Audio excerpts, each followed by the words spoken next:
Rolly Romero matapos talunin si Ryan Garcia. Tinanong si Romero kung papalag ba siya kay Conor Benn. Sagot naman ni Romero, wala akong pakialam kay Benn. Sa ngayon magbabakasyon daw muna si Romero. Wala daw siya pakialam sa mga susunod na kalaban. Magpakasarap daw muna dahil malaki ang kinita kay Ryan Garcia. Napakaswerte ni Romero kahit ilang ulit na talo, nabigyan pa ng pagkakataon na maging main event. Malaki din ang bayad kay Romero dahil isang Ryan Garcia ang kalaban. 2 beses na naging WBA champion si Romero. Nakuha ang WBA sa 140 pounds matapos talunin ang matandang si Ismael Barroso. Ngayon hawak na niya ang regular WBA sa 147. Nakapila na agad si Romero kontra Jaron Ennis. Pagdating naman kay Ryan Garcia, kahit natalo kay Romero, tuloy pa rin ang rematch kay Devin Haney. Tingin ko mga tol, matatalo na si Ryan Garcia kay Devin Haney kung hindi niya kayang pabagsakin si Haney. Madali talunin si Ryan Garcia sa puntusan kung hindi niya mapapagsak ang kalaban. Pero marami ang nakapansin kay Ryan Garcia, parang bigay daw ang laban niya kay Romero dahil kakaunti lang ang binitawang suntok.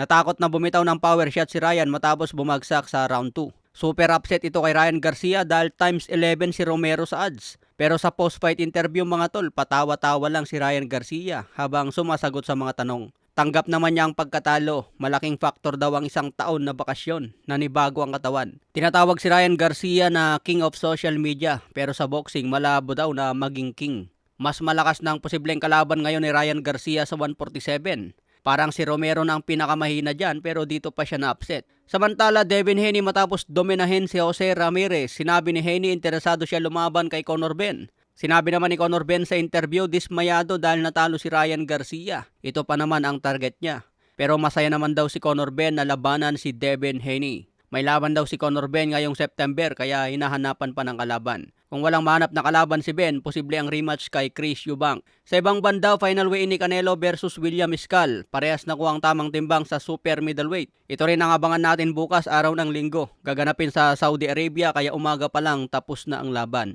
Target ni Canelo ang isang knockout kay William Iscal. Kung manalo si Canelo, isusunod na si Terence Crawford. Sa iba pang balita, Mauricio Sulaiman, presidente ng WBC, kinumpirma ang pagbabalik ni Manny Pacquiao versus Mario Barrios sa darating na July. Well, at this time, Mario Barrios is going to fight Manny Pacquiao in July. Ayan mga tol, WBC president na mismo ang nagsabi. Inaayos ng laban kaya antay na lang ang official announcement. Hindi nagbibiro si Pacman sa kanyang muling pagbabalik. Gusto rin niya patunayan na kaya pa lumaban sa edad na 46. Talagang legend GOAT si Pacman kung matalo pa niya si Mario Barrios. Hindi maganda ang performance ni Pacman laban kay Rukia Anpo sa Japan. Hindi pa pulidong boksingero si Rukia Anpo pero tinatamaan na ng solid si Pacman. Paano na lang kung si Barrios na isang champion? Pero sinasabi na hindi lang daw maganda ang kondisyon ni Pacman laban kay Rukia Anpo. Iba naman dito kay Mario Barrios dahil paghahanda nito ng todo. Pero concerned din ang ibang fans, paano raw makapaghanda ng todo si Pacman kung sobrang busy na sa politika. Panahon pa ng kampanya ngayon dahil tumatakbong senador si Pacman.